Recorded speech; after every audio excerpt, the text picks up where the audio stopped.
So hi folks, this is a continuation of our study of Flannery O'Connor. We read and discussed Good Country People. There are also wonderful other stories by O'Connor.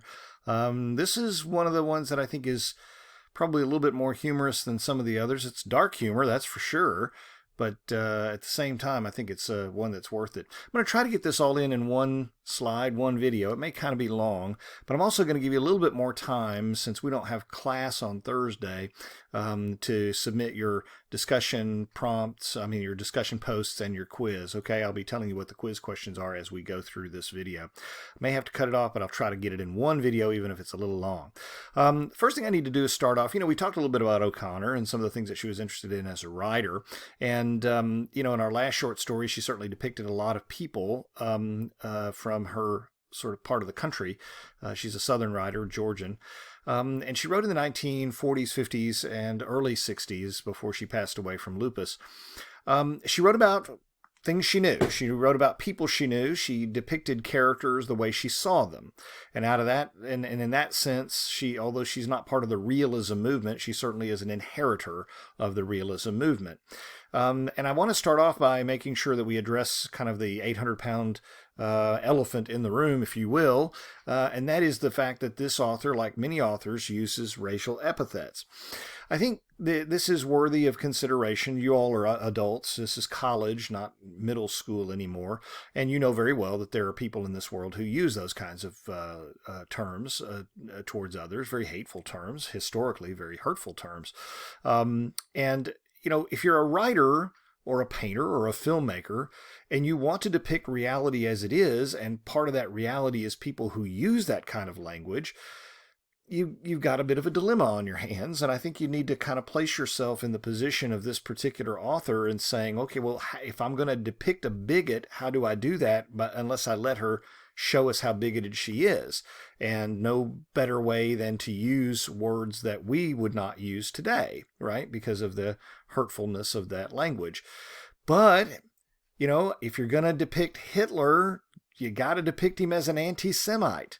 If you're going to depict a racist, you have to let them use racist language. Otherwise, we don't see them there. In a way, in a certain way, if you depict a racist character and you don't let them say racist things, then you're actually presenting them more positively than you should. So, yeah, I realize there's a difference of opinion on that. There's a difference of philosophy on that. There's no need to belabor it too much. But I always like to begin that because so far we really haven't dealt too much with that. And we will deal with that further. Okay, we will deal with that, especially when we get to Beloved and some other tales that involve characters who are not really nice people. If you're going to depict some sort of horrible murdering biker, you don't have him say things like golly gee, right? You have to depict him. So I don't want you to confuse the fact that the narrator, and certainly not O'Connor herself, are endorsing the language of the characters. Okay. All right. So enough on that. We're all adults. We need to be able to move on with that. But I do want to talk again and hit up on something we brought up in the last class, and that is a word about the plot line. That is the progression the progression in pattern for a typical O'Connor short story. And that is, we get the status quo, right? That is, life as it is for these people. We got that with Good Country People. We got the setup of these are the characters. This is what's going on, etc. And then suddenly there's a crisis. This is not uncommon. And in O'Connor's case, some sort of violent or disturbing thing happens.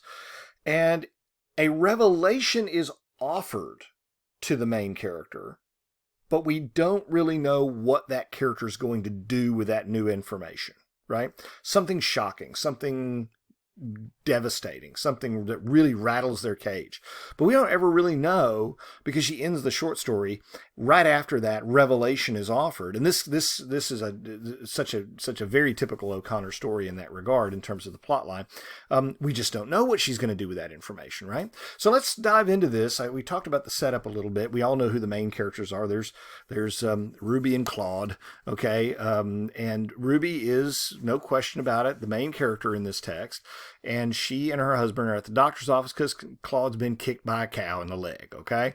And you walk into the doctor's office, there's several different characters there, okay? And we get to know these characters mostly through their nonverbal and verbal sort of presentations, right? So we have a white trash lady who's got snuff hanging out. You've got, a couple of other people of various class ranks, etc. And then you've got Ruby and Claude. And you have the really angry girl, okay? So we're going to get into that in just a little bit. But let's dive right into themes first. We've got our character cast there.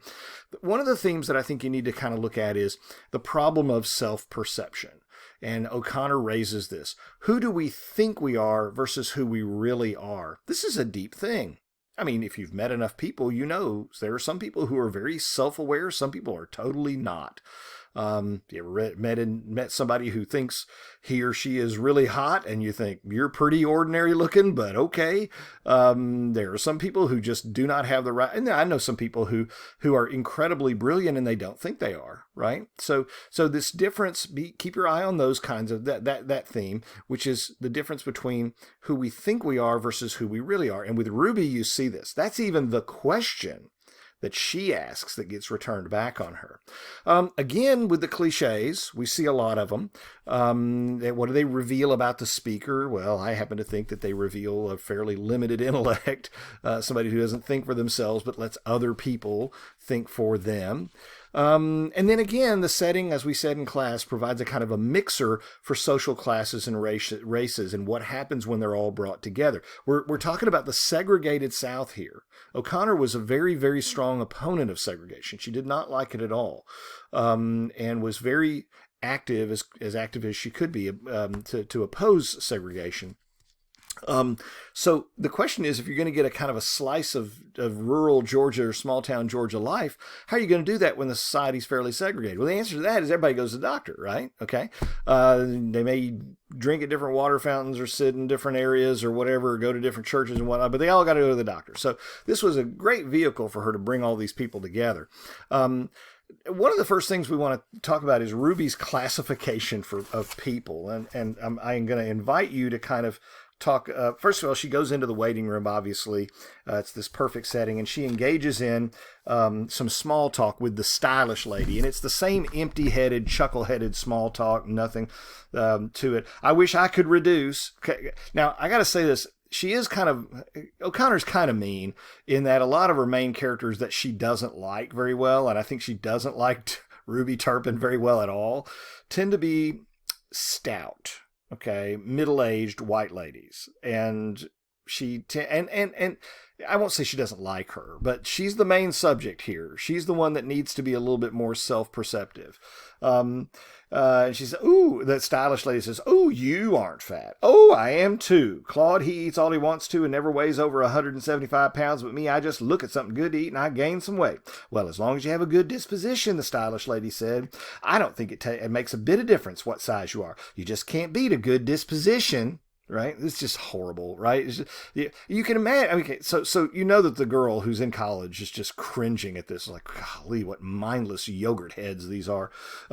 Next to her was a fat girl of 18 or 19 scowling into a thick blue book, which Mrs. Turpin saw was entitled Human Development. Now that's important. Look at that title. What's it called again? Human Development, right? The girl raised her head and directed her scowl at Mrs. Turpin as if she did not like her looks. The poor girl's face was blue with acne, and Mrs. Turpin thought how pitiful it was to have a face like that at that age. She gave her girl a friendly smile, but the girl scowled harder. Mrs. Turpin herself was fat, but she was always had good skin, and so this kind of goes on. And of course in the doctor's office, they're playing gospel music on the radio, from the radio through the speakers and such. And of course there's a lank faced lady. She's kind of white trashy, who was certainly the child's mother, the little kid, the snot nosed little kid.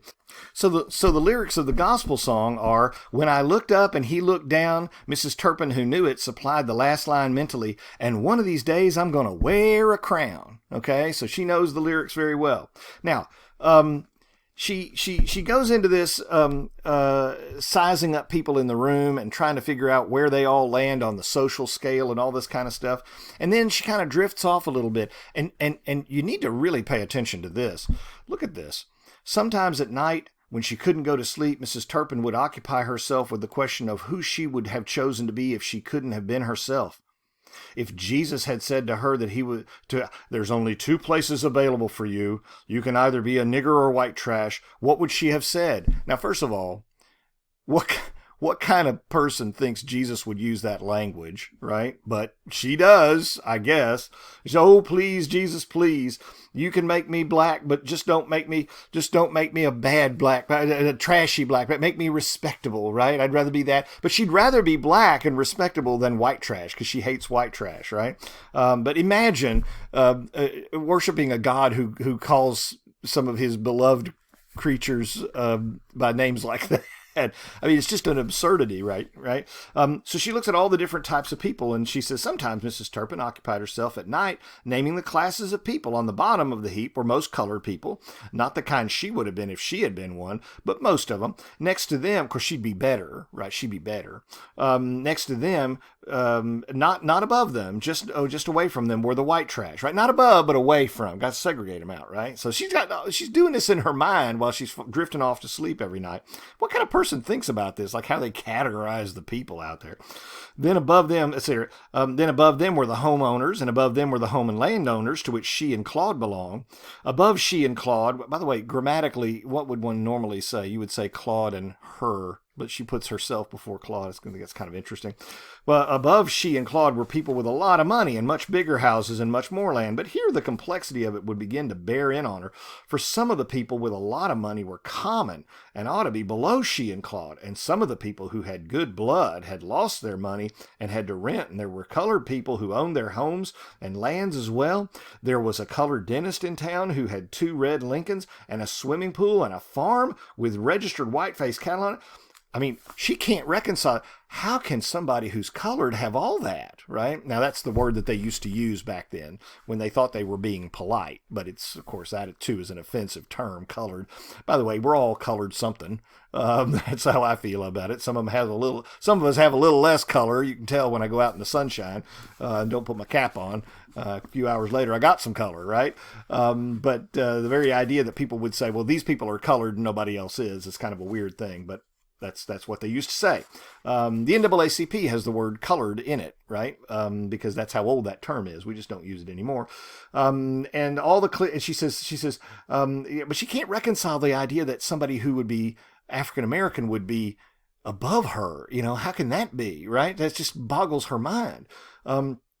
Usually by the time she'd fallen asleep, all the classes of people were moiling and roiling around in her head, and she would dream they were all crammed in together in a boxcar being ridden off to be put in a gas oven. What? So she's drifting asleep, and she goes, I just can't figure out who's on top, who's underneath. I don't know. What if they were all just put in a boxcar and driven off to a gas oven? Okay, O'Connor is telling you where this kind of thinking leads, okay? So if you're angry at her for using a racial epithet and putting it into the mouth of somebody who's actually a racist, and letting the racist talk the way a racist is supposed to talk, clearly here she's depicting Ruby Turpin's way of thinking as being incredibly dangerous. Right? Obviously so. So she spouts out a bunch of cliches while she's in the office, naturally. And we begin to see, that she's getting the girl really mad, right? And she starts talking about her hogs, and she starts putting herself above other people. This is a big thing for O'Connor, by the way. And you see this at the end of the story. O'Connor is really big. I told you that she's a very religious writer, and working in the Christian tradition, specifically Catholic tradition. She really believes in Jesus's teaching. She always did, that you don't put yourself above other people, right? And what does Ruby Turpin do? That's her main thing, is she thinks she's so much better than everybody else. Well, she's going to find out at the end of the story, she ain't, right? She ain't. And of course, she gets what she's got coming to her. We can all be forgiven for going, yeah, when she gets walloped. But at the same time, that's the flaw, is that she's being shaken up, that violent act where the girl, hurls the textbook, hurls the book on what? Human development at her and whops her upside the head. I mean, whops her upside the head. She's been bragging about how she's this and how she's that and how she likes this and how she's so much better than other people. She talks about the fact that she has hogs. If you'll look over here, she's got hogs and they're on a concrete hog pen, right? That she scoots them down. She has clean hogs. Other people have dirty hogs. She's got clean hogs because she's better than everybody else, right? I imagine that's kind of either the white trash lady down there. I'm sorry about that. I had to throw that in. That's actually her home right there, is in Milledgeville that you can go tour. But the girl basically comes to a point where she just has had enough, right? She just can't deal with this anymore. This is on 737. And before we get to that, that's kind of interesting. The white trash lady goes on and on about how we ought to send black folks back to Africa. And, the famous African-American comedian Red Fox says, if you want to send me someplace, send me back to St. Louis. That's where I'm from. I don't know what you're talking about. You got people here in this country who, are like 10th generation Dutch. You're going to send them back to the Netherlands? What? I don't know what you're talking about. But anyway, and they even argue about the logistics of doing it. Not about the fairness of it. It was like, oh, you couldn't earn enough boats. Bizarre ideas.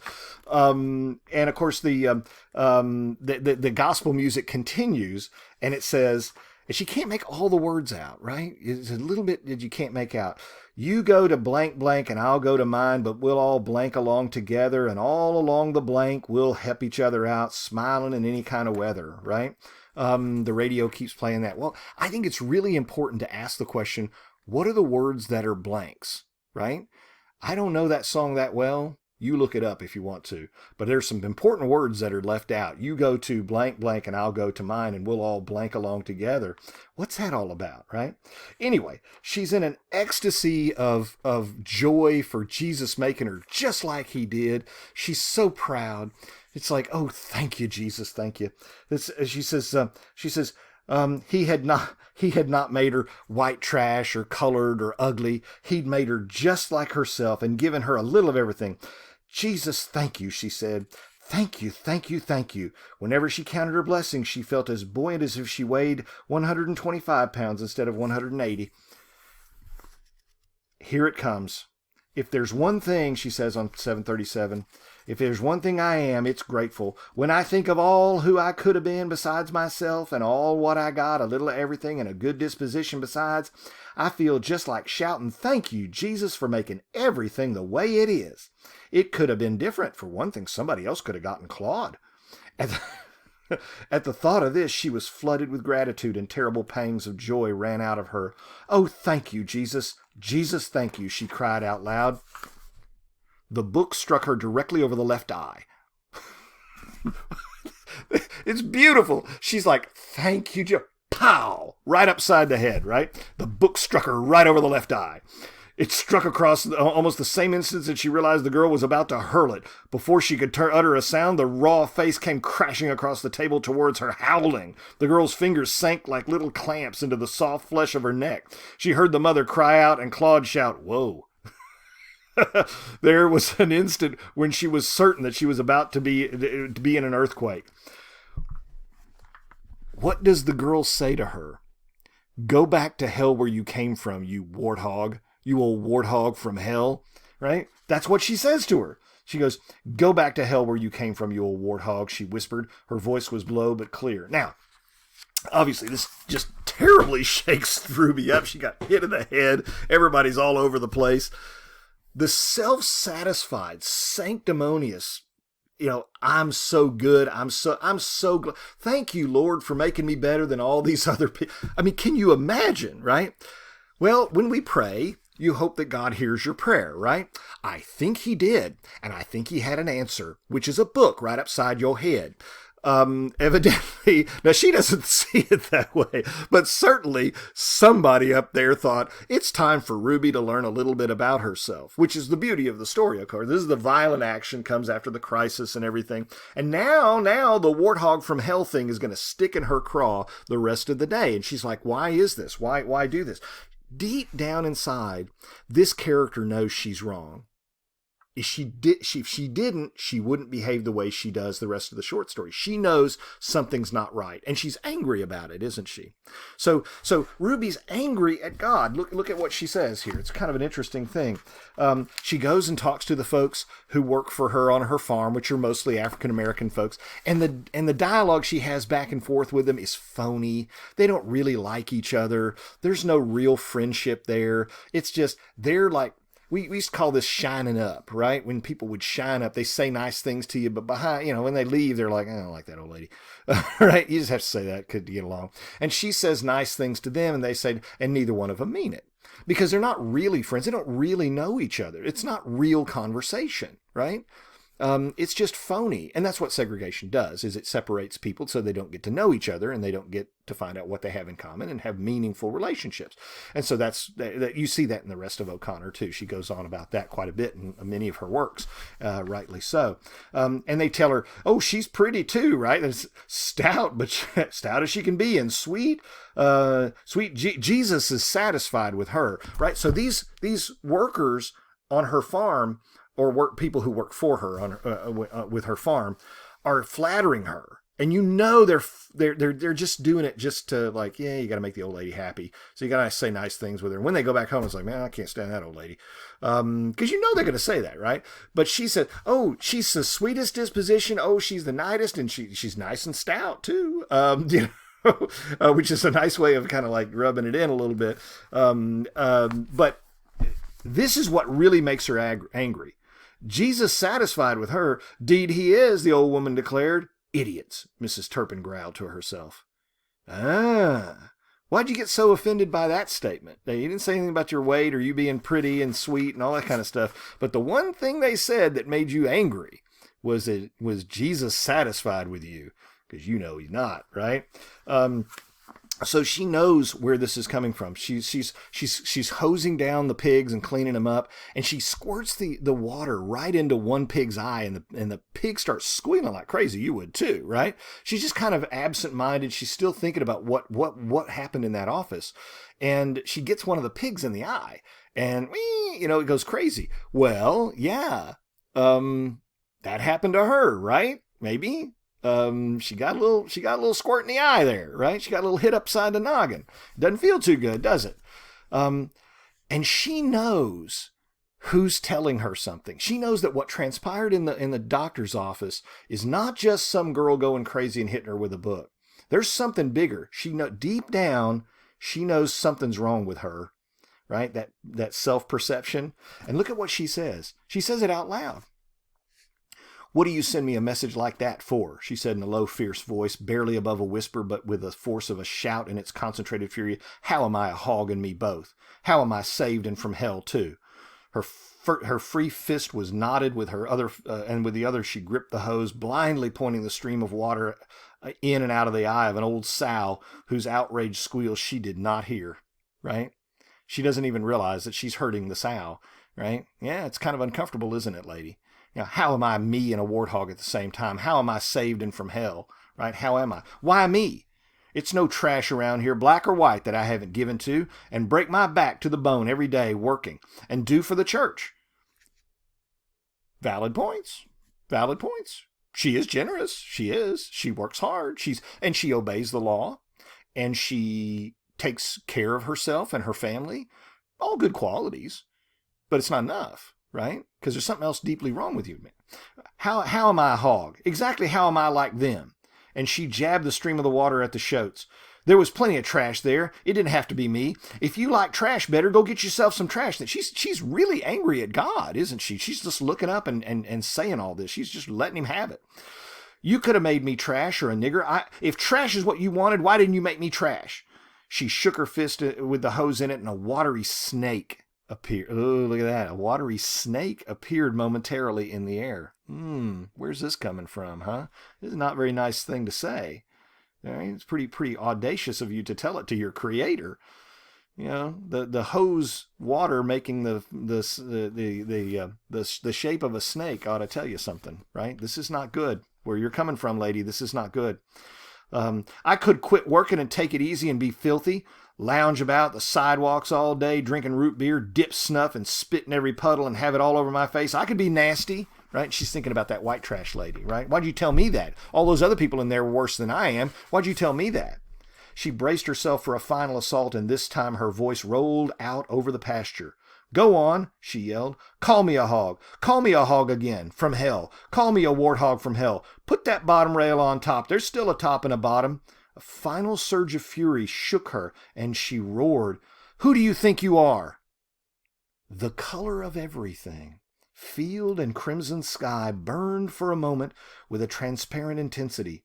The question carried over the pasture and across the highway and the cotton field and returned to her clearly like an answer from beyond the wood. Who do you think you are? And it drifts out and it comes back as an echo. Who do you think you are? Right? Isn't that beautiful? It's like she's yelling at God, who do you think you are?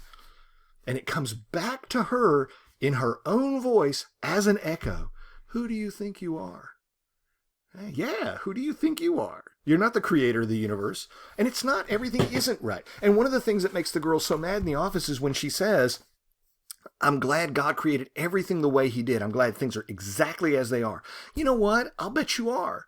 Because you're not dealing with persecution, and you're not dealing with unfairness, and you're not dealing with poverty. You're really blessed, lady. I'm sure you're very happy, right? But that's not true with everybody.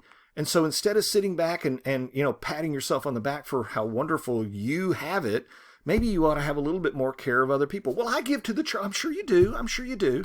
And I obey the law, and I believe in like educating myself and behaving myself. I don't go out and get drunk and dip snuff.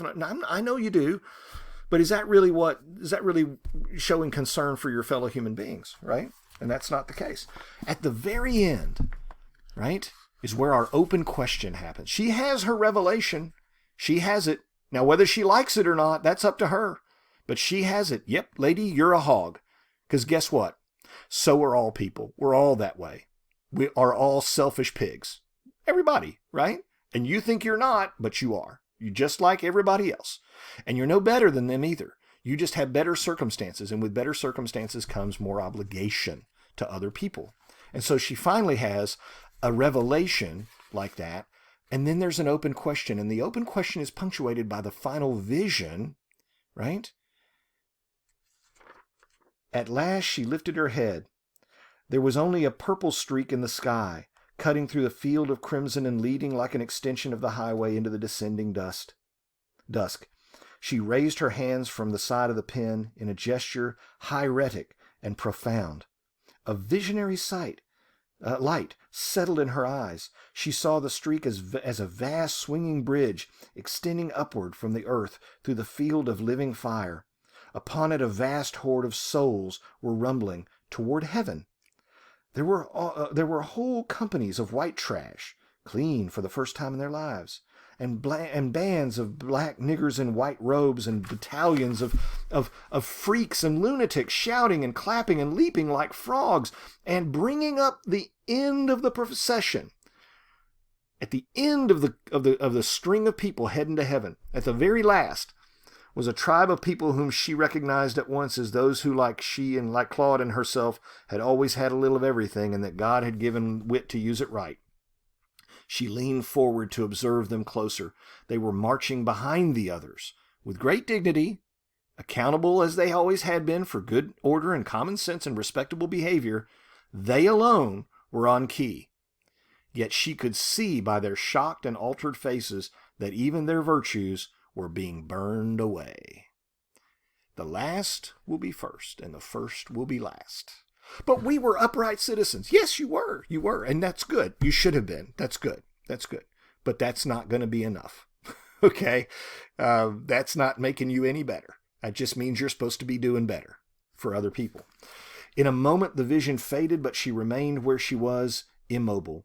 At length she got down and turned off the faucet and made her slow way on the darkening path to the house. In the woods around her, the invisible cricket choruses had struck up. But what she heard were the voices of the souls climbing upward into the starry field and shouting hallelujah. Did she learn anything? We don't know. We don't know. Did she discover something truthful? She was certainly presented with truth, and that is, who do you think you are? You're no better than anybody else. You think you are, but you're not, right? And that's the basis of her racism and her classism and all of the other prejudices that she has. She thinks, I am favored because I am good. No, you're favored because you have a role to fulfill in your life and in society. Do it well, but don't think you're all that because of that, right? And so at the end of the story, we don't really know if Ruby Turpin's going to become a better person because of this revelation. We don't know if she's going to stop being the way she has been and treating people the way she has. We have no idea. It's an open question. The crisis has happened. The violence occurred. A revelation was given to her. What will she do with it, right? Don't forget the story's title. It's really important. So all of the good actions or all of the faith that she has in institutions and in church and God and all these things, it's no good without her doing something about it, right? It's not just about staying still in your life and saying, well, I'm here now, I'm good, I'm happy, right? So we're gonna talk a little bit about in the discussion prompt about social change, right, with Flannery O'Connor and maybe a couple of other authors. I'll open it up a little bit broader. The 2 quiz questions that you have for this time will be 1, what's the title of the book that gets thrown at her, and number 2, where does Flannery O'Connor keep her pigs, right? How are they different from pigs kept on other farms? Okay, pretty easy, right? Okay, just want to make sure you're getting through the whole lecture.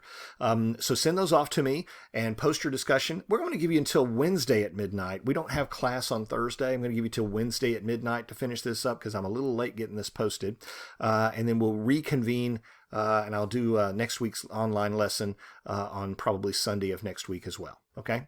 Thanks for bearing with me on this, and hopefully you enjoyed it.